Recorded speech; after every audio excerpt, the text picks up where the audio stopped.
In 2020, the Joe Biden, dude, suck it up. You actually lost. In Colorado, a White House consultant asked Weld County clerks to allow federal officials or a third party to examine voting machines.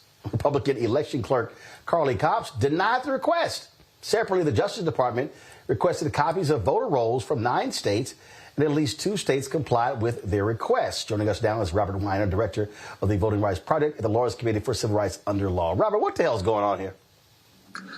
Well, what's going on is a concerted effort to undermine public confidence in and the integrity of our voting system. The fact is that the problems with our voting system really relate to who's excluded, not who's included. We don't have a fraud problem of any significance. We don't have a problem with non-citizen voting. This is an effort to undermine confidence in the election. For what purpose? You can figure that out. You know what he's going to do come November, and he's well on the way. Well, what's so crazy about this is that you've got Republican secretaries of state who said, no, there were no issues with the voting, and they don't care about that. And all of these different states, Texas and Georgia and others, begin to change their procedures after 2020. And it just goes to show you just how insane they are about constantly raising this particular point, and it just literally makes no sense whatsoever. You know, it's important to remember that back in December of 2020, Trump had drafted an executive order to seize voting machines. And, you know, adult supervision prevailed then, and it didn't happen. But I don't think any of us has confidence that adult supervision is going to prevail now. And, you know, the executive order he issued really goes after voting machines, and we've established that voting machines are not a problem, that they have integrity, they work, it's not an issue. Well, listen, it seems like this is a constant fishing expedition on their part, and they can keep trying to bring it up over and over and over again. Well, we just need to get the message out to the public that this is not something they have to worry about, that our electoral system, whatever issues it has, it is reliable, and the effort to undermine confidence in it should not take hold. It is really not a problem that we have to deal with. I have said from the beginning that what is happening in Los Angeles is we are being used as a test case, and I am hoping that this experiment with the lives of people ends here. This has been a blow to the economy of the nation's second largest city. We are an immigrant city, a city where there's sectors of our economy that are dependent on immigrant labor. We have rebuilding that needs to be done, whether we are talking about the wildfires or whether we are talking about preparations for the major events coming up.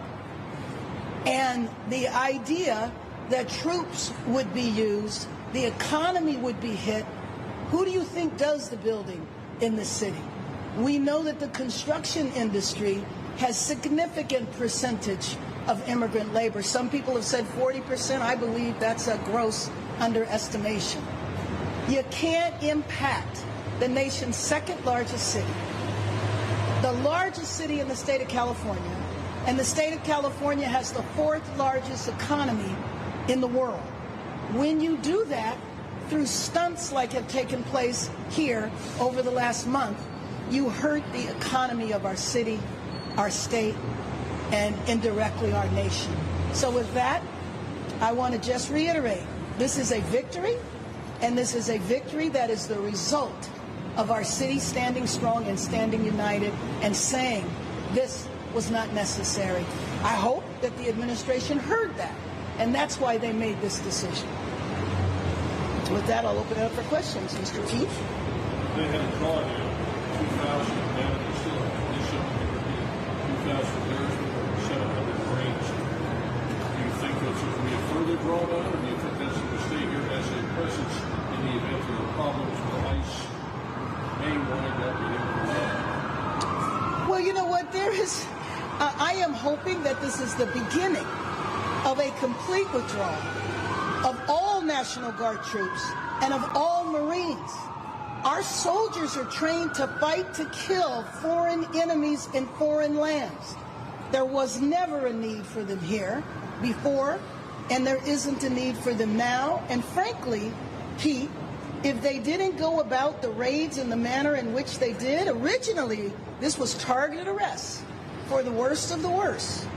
We never saw that materialize. What we saw was masked men, unmarked cars, drawing guns, snatching people off the street. If they got overwhelmed, that has an awful lot to do with it. Wasted resources, and really what this all was about, Kendall, was just Donald Trump flexing and creating a reality TV show. That's all this was about.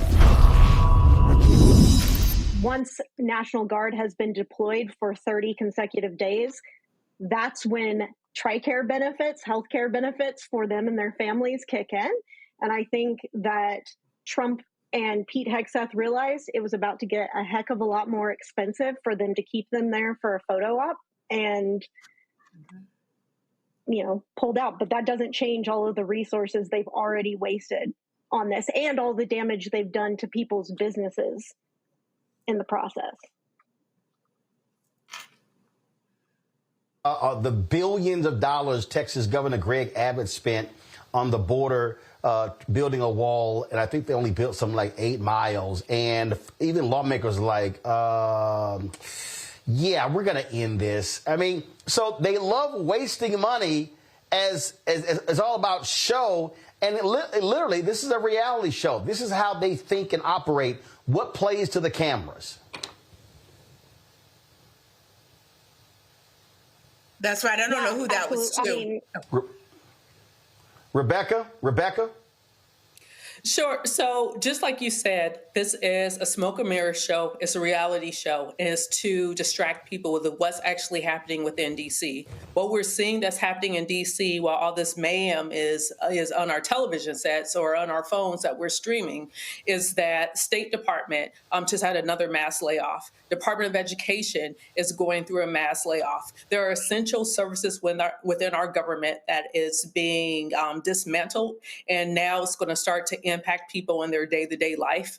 And so while people are focusing on, I guess, the 1-by-1 block area where there was an electric vehicle that was on fire, that if you watch Fox News, they made it seem like the entire Los Angeles County was on fire when it really wasn't so. In fact, the entire protest was no more than, I think, a 1 square mile. I don't even think it was a full square mile where people were protesting inside of. So while people are distracted by those things, and like the other co-panelists rightfully pointed out, is that the reason why the Trump administration pulled back National Guard is because the acceleration in money that is getting ready to cost once you hit that 30-day mark. So I think people need to be paying attention to the other things that are happening within D.C., just like yesterday, Congress signaled and the Trump administration signaled that they're going to remove the charter for the National Educators Association, aka the Teachers Union, which is currently run by a Black woman, Becky Pringle. So I think those are the things that are happening inside of government, but instead we're seeing this constant distraction. And like you said, it's billions of dollars being wasted, and there really is no objective other than smoke and mirrors and having people pay attention to that shiny object instead of the real damage that's being done that's going to hurt every single American in this country. While they had National Guard and they were bothering people in Los Angeles doing things that no one needed them to do, they weren't protecting folks in Texas, people who most likely voted for them from a flood. A federal judge has just handed down a ruling that could hit your credit and your wallet. A federal court has struck down a Biden-era rule that would have removed medical debt from credit reports. The Consumer Financial Protection Bureau had planned to raise nearly $49 billion in medical debt from credit files, providing millions of Americans with relief. But with this ruling, that debt stays on your report, which could make it harder to get approved for loans, mortgages, or even rental housing. Rohit Chopra, the former director of the Consumer Financial Protection Bureau, joins us right now. Rohit, glad to have you on the show. Look, I get this. I was in 2004. 2004, I filed for bankruptcy largely because of medical debt. And that was a huge issue. My appendix ruptured covering the Democratic National Convention in 2000. Serious debt that then, they tried to foreclose on the home. So this impacts a lot of people. And prior to the Affordable Care Act, upwards of 70% of the people who filed for bankruptcy was because of medical debt. That's right. Medical bills in America can ruin people's lives financially.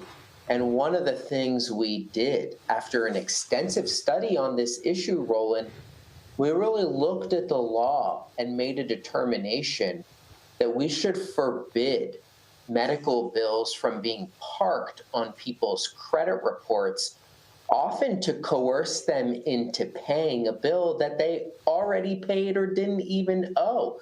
We've actually all been in the situation where we go for a procedure or even a doctor's visit, and all of a sudden you're stuck in this doom loop between the insurance company and the hospital. And what happens? It ends up on your credit report. And that has a real negative impact on people's ability to get an auto loan, to get a mortgage. Our ban would have really done so much for people who were subject to a lot of abuse from debt collectors. So I think this is just another example of how some of the federal regulators now are really turning their back on their core mission and doing the dirty work for debt collectors and credit reporting conglomerates rather than for consumers. Well, and the thing that people need to understand here is that when we talk about what's going on here, Republicans want to stop everything that's actually helped people. Between medical debt and other types of debt vis-a-vis your credit. Why is it that that kind of debt shouldn't be included? I know the answer, but I want to make it clear. There is a very good reason that's different kinds of debt than regular consumer debt. It's such a good question. And what the analysis shows is that having medical debt on your credit report isn't really all that predictive at all on whether you can pay off a certain type of loan, like a credit card or a mortgage. And honestly, this makes sense. When you take out a credit card or when you take out a mortgage, you're filing an application, you're giving your income, you're agreeing to terms and conditions, but medical bills just happens to you. Sometimes it's because you have an emergency room visit. Sometimes it's because a family member has a serious medical illness. And what bugs the hell out of me is that so many debt collectors opportunistically use the credit reporting system to coerce people into paying bills they may not even owe. We have found that many of those bills weren't even accurate that were put on the credit reports. They might have been the responsibility of the insurance company, or some of you know this one, you have to pay one copay, but you're getting multiple bills for that same copay, one from the hospital, one from the doctor. So all of it is a bureaucratic mess, and we need a much simpler system. But there is really no place, based on the evidence, for people to park medical bills on credit reports that aren't even predictive of your ability to pay another loan. I think people don't, it's just amazing to me. We see this all the time, how a lot of these red state people are voting against their own interests. They're getting screwed. They're getting screwed by financial institutions. And you have Republicans who literally are doing the bidding of these companies, who have been whining and complaining, oh, how the Consumer Financial Protection Bureau, y'all have just been making it so hard on these companies that it's just unfair that y'all are making them have to comply with the law and stop screwing regular, ordinary people. Just how shameful is it? That's just what's just insane to me. Roland, here's what really gets me too. We all saw after that 2008 financial crisis that our government and the system was pretty quick to bail out the biggest players on Wall Street. But what we saw happen to the economy, millions of jobs lost, trillions of dollars in wealth lost, and by the way, I might add a gigantic increase in the racial wealth gap that occurred because of predatory and subprime mortgages.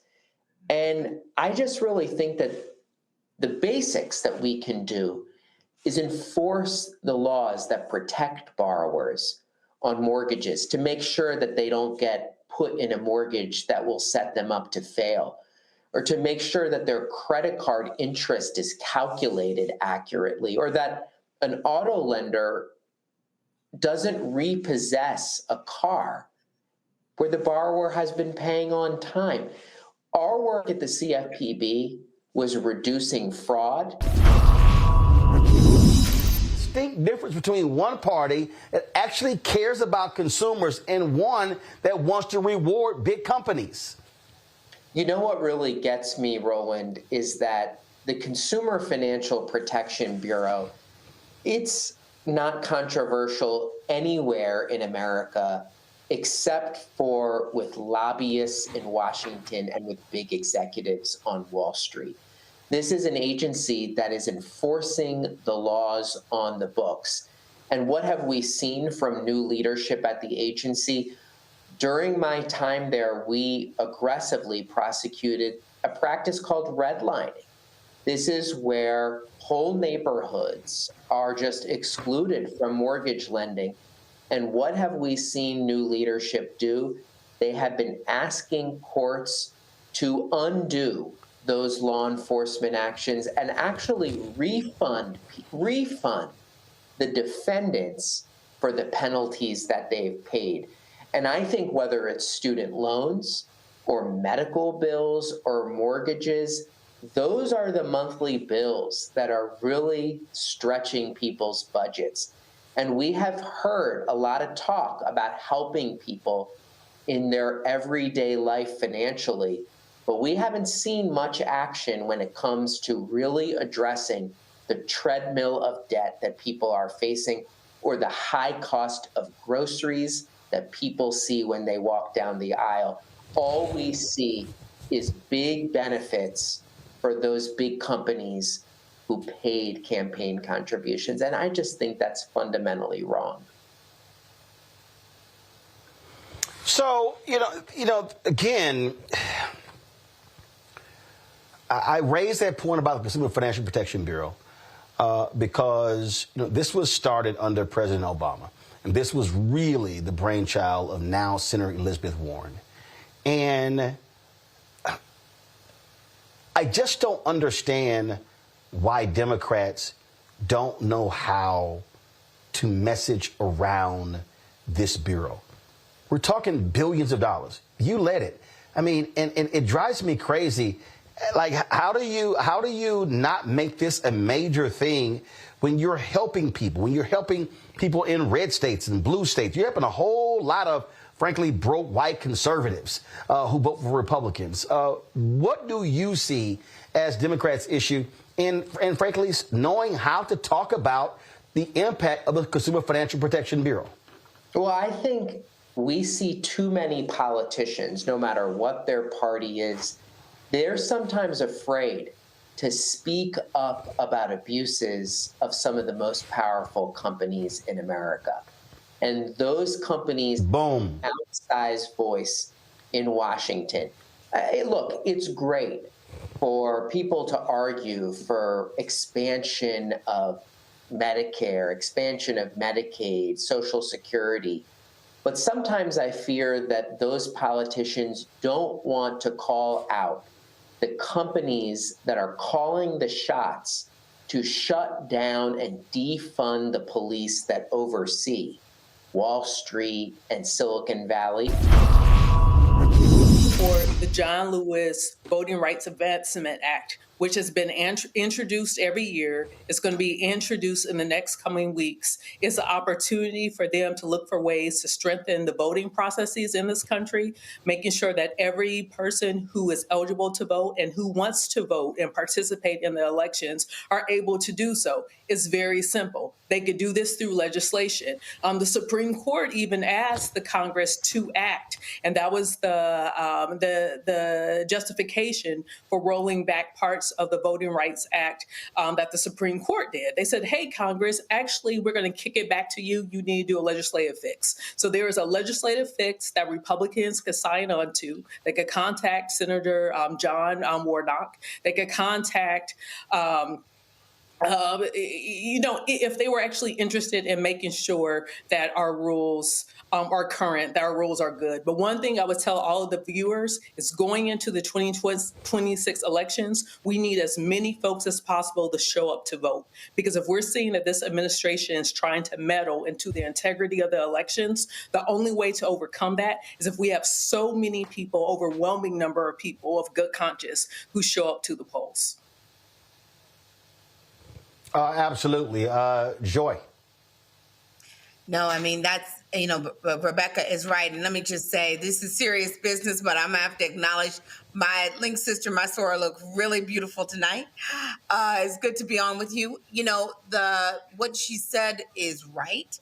I remember when we won, I think it was when Barack Obama won the second time, one of the things that people said is we went to the polls not just for him, but for ourselves, because they had attacked the right to vote. And they were threatening our ability to go to the polls. And so this time we must overwhelm them with it. Do not worry about whether or not your vote is going to count. Don't let lawyers worry about that. You just have to show up and be careful about trying to, doing things that would depress the vote by making people think it doesn't matter if you do go to the polls. You must go, no matter what they do. When if they say bring ID, you bring ID. You have you have to instruct your people around you to do the same. They are trying to take your vote. They are trying to scare you. One of the tactics is if they scare people and they make people think their vote won't count or it's a fait accompli, there's nothing they can do about it, then you won't vote. Don't do it. Challenge them. Go to the vote. If they're going to steal it, they're going to have to steal it in front of our faces, and they're going to have to do it and face a lawsuit. Don't stay home and make it easy on them. But yeah, data is part of it. I think that we have a real problem on our hands, an authoritarian state. We've been talking about it. It's time for lawsuits, it's time for lawyers, and we're going to have to fight back. Donald Trump is not a very smart person. In fact, I think the dude is actually an idiot, ignoramus, who's losing his mind. And, mainstream media love to talk about the cognitive decline of Joe Biden. But it's amazing how quiet they are about Donald Trump. Check this out, y'all. Today, he was whining and complaining in the Oval Office about the Fed chair, Jerome Powell. Listen to this. To end what you've been seeing over the last couple hours. Mr. President Jerome Powell, do you have plans, or if you're back considering firing Jerome Powell, and what's your justification if you're thinking about this to do this? Too late. He's always been too late, hence his nickname, Too Late. He should have cut interest rates a long time ago. Europe has cut them 10 times in a short period of time, and we cut them none. The only time he cut them was just before the election to try and help Kamala or Biden, whoever the hell it was, because nobody really knew. Obviously, that didn't work, but he tried to cut them for the Democrats, Kamala. And how did that work out? You'll tell me. It didn't work out too well, did it? But I think he does a terrible job. He's costing us a lot of money, and we fight through it. It's almost... The country's become so successful that it doesn't have a big impact, but it does hurt people wanting to get a mortgage. People want to buy a house. He's a terrible Fed chair. I was surprised he was appointed. I was surprised, frankly, that Biden put him in and extended him, but they did. So, we're not planning on doing anything. We're very concerned. He's doing a little renovation for $2.5 billion of the Fed. That's interesting. That's interesting. That was Biden, huh? I recall seeing this video, July 2017. Maybe it's just me. Maybe Biden changed his looks. Anyone agrees with me on this one? As president, there are a few decisions more important than nominating leaders of integrity and good judgment to hold trusted positions in public office. And few of those trusted positions are more important than the chairman of the Federal Reserve. Accordingly, it is my pleasure and my honor to announce my nomination of Jerome Powell to be the next chairman of the Federal Reserve. Congratulations, Jay. Thank you, Mr. President.